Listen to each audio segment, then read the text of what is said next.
Hello and welcome to another slightly belated Fresh Off the Stalls. The reason it's belated because today I don't feel so fresh. I might have enjoyed myself a little too much after the show I went to see, so bear with me. So what I went to see is my second Panto of the season, and it was Billy the Kid, Panto Western. I absolutely loved it. I think I'm just going to come out straight with it. I've absolutely thought this was fantastic. So I came across the Charles Court Panto operas 3 years ago. So the first 2 years ago. So the first one I saw was Beowulf. And interesting, I was talking to someone else the other day about it, that up until Beowulf, I was one of those people who really hated Panto. And the reason why I hated Panto was I hadn't realised that most of the Panto I'd seen was a load of crap. So went to see Beowulf because I was just absolutely fascinated. Like, how the hell are we going to do Beowulf as a Panto? Went and thought it was fantastic, and made me realise, there is actually such a good thing as good Panto. So I've been back in love with Panto ever since, and they continue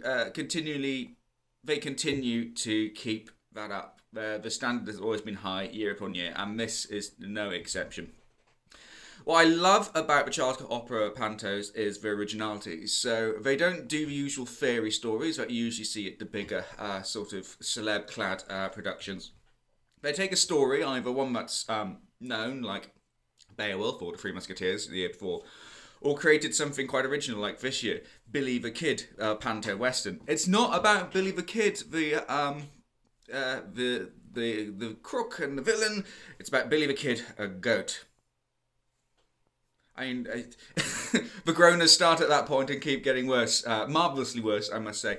But yeah, what I love about this is it's got a side-splittingly and unimaginably original outlook and humour. Some of the things they do take you by complete surprise, and it is comic gold. The scene with the spirit coyotes, I'm not going to give much more away than that, absolutely broke me. I was crying with laughter, as with the ghost scene, which is not the scene with ghosts, but the scenes about ghosts. Again, not going to try and give away. That was just not the table. That was just utter brilliance. Everything there is there in the pan. Everything is there in the pan. You got singing, you got dancing, amazing dancing. The choreography done by John Severin, who also is director. He's done the choreography, assisted by Damien Svanecci. I've said that utterly wrong. I apologise profusely. It's fantastic. There's some really sort of like lively numbers. It's all there. I think the only thing that was missing was an "it's behind you" moment, but I'm not going to hold it against them as a panto. It was really great. You got the kitchen scene, you got the sing along, you got the sweet throwing, the food fight. Everything is there. Set is amazing. So that's William Fricker on set design. That's right. I won't be able to follow things properly. William Fricker on set design.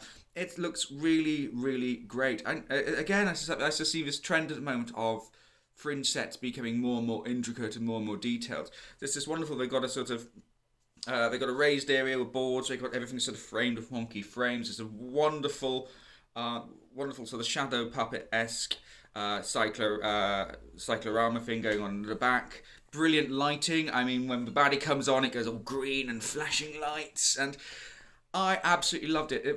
I can probably say, and I'm going to put my lack of reputation on the line. It's probably one of the best pantos in London. I mean, The Telegraph named it one of the top 10 pantos in the UK. I'm absolutely right too. It actually made me feel 20 years younger, which is just as well as I'm turning 30 in just under a month. And I got far too into it. I enjoyed myself so much, the critic from Time Out told me to calm down. No joke. That's how mad I got throughout the whole thing. Just brilliant. I spoke with another critic afterwards who'd been to see Sleeping Beauty as well. So we sort of like compared sort of what we thought over a few drinks. And they didn't like Sleeping Beauty as much as I did, but the conclusion was, if it makes you lose your inhibitions, if it makes you smile, if it makes you just forget everything, then it's worked.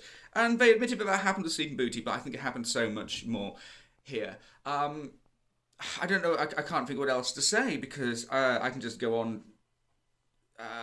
far for. Oh, let's talk about the cast. The cast, I haven't mentioned the cast yet. All a brilliant cast. Despite the fact that most of them are trained opera singers, they embrace the whole sort of panto style really, really well. Although stealing the show, as is every year, is John Savanin as the Dame. Not only is he a great director with a great vision for doing things, pantos like this, and also how he produces the Gilbert and Sullivan work that the Charles Scott Opera does throughout the rest of the year. He is a superb comic actor, to the point where, especially in his facial expressions, he can just put on a facial expression and it kills the room. Not kills it as in makes it go dead. It kills it and makes people just burst out laughing, and just it seems like such a sort of small thing to sort of to latch onto, like a facial expression with when it comes to comic acting, but it's so important. He does it so well. He is an amazing Dame every year, and again this one's no exception, and it's just brilliant. Wonderful use of songs as well. I didn't realise we were going to go from Flight of the Bumblebee to church hymns. It's and modern church hymns as well. It's absolutely crazy. It's just riotous, absolutely riotous. Oh, I must mention cast members as well. I really, really loved Bruce Graham as Mumford, the villain of the piece. I thought he did really well. Tripped through the rhyming couplets and just. I was booing my boobs off at him. I just absolutely loved it. Everything was brilliant. I'm a bit too hungover to really go through it. So I will go into a bit more detail and refine it and calm down. I will calm down, Mr. Wicket. It's all right when I get to writing my my full review, but.